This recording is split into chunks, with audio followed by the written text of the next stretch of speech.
पहली लहर का पीक 16 सितंबर 2020, केस 97,000। दूसरी लहर का पीक 6 मई 2021, केस 4,14,000। तीसरी लहर का पीक 20 जनवरी 2022, केस 3,47,000। अब चौथी लहर का पीक, जी हां, पहली, दूसरी, तीसरी लहर के बाद अब चौथी लहर की चेतावनी भी जारी हो गई है। हल्ला मत बजाइए, खाने की व्यवस्था कर दी गई है। तीसरी लहर का कहर याद है ना आपको? कहीं कोरोना प्रोटोकॉल को भूल तो नहीं गए?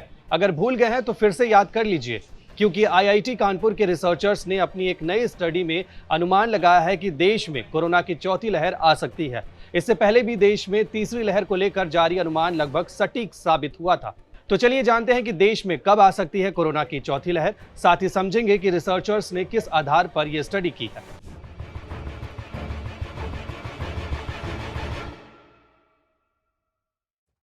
अगर देश में चौथी लहर आई तो वो कम से कम 4 महीने रहेगी। ये हम नहीं, आईआईटी कानपुर के रिसर्चर्स कह रहे हैं। ये स्टडी medRxiv में प्री प्रिंट के रूप में पब्लिश हुई, जिसमें बताया गया है कि भारत में कोरोना का पहला केस आने के 936 दिन बाद चौथी लहर शुरू हो सकती है। वहीं देश में आधिकारिक तौर पर कोरोना का पहला केस 30 जनवरी 2020 को सामने आया था। स्टडी के मुताबिक चौथी लहर 22 जून 2022 से शुरू होगी। इसका पीक 23 अगस्त तक आएगा और 24 अक्टूबर तक खत्म होने का अनुमान है। चौथी लहर की भविष्यवाणी करने वाले आईआईटी कानपुर के रिसर्चर्स ने स्टैटिस्टिकल मेथड का यूज किया है। शोधकर्ताओं ने इसके लिए बूटस्ट्रैप और गाउसी डिस्ट्रीब्यूशन मेथड का यूज किया है। शोधकर्ताओं ने चौथी लहर के पीक के टाइम पॉइंट के बीच कॉन्फिडेंस इंटरवल की गणना की। कॉन्फिडेंस इंटरवल स्टैटिस्टिकल में इस्तेमाल होने वाला एक मेथड है, जिसके जरिए सैम्पलिंग मेथड में अनिश्चितता या निश्चितता की डिग्री को मापा जाता है। इस मेथड का इस्तेमाल करके न केवल चौथी लहर बल्कि अन्य देशों में आने वाली लहरों की भविष्यवाणी भी की जा सकती है।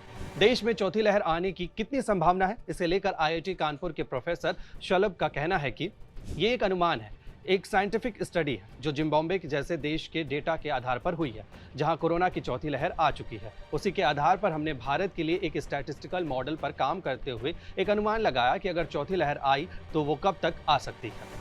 वहीं चौथी लहर को लेकर की गई भविष्यवाणी पर एक्सपर्ट्स का कहना है कि यह स्टडी कितनी सच होगी कहना मुश्किल है, क्योंकि स्टडी अनुमान पर ज्यादा आधारित है और इसे लेकर वैज्ञानिक आधार स्पष्ट नहीं है। अभी चौथी लहर का अनुमान लगा पाना मुश्किल है, इसे बहुत गंभीरता से नहीं लिया जाना चाहिए। लेकिन विशेषज्ञों के मुताबिक ग्रीक अल्फाबेट के अनुसार कोरोना के अगले वेरिएंट का नाम पाई होगा।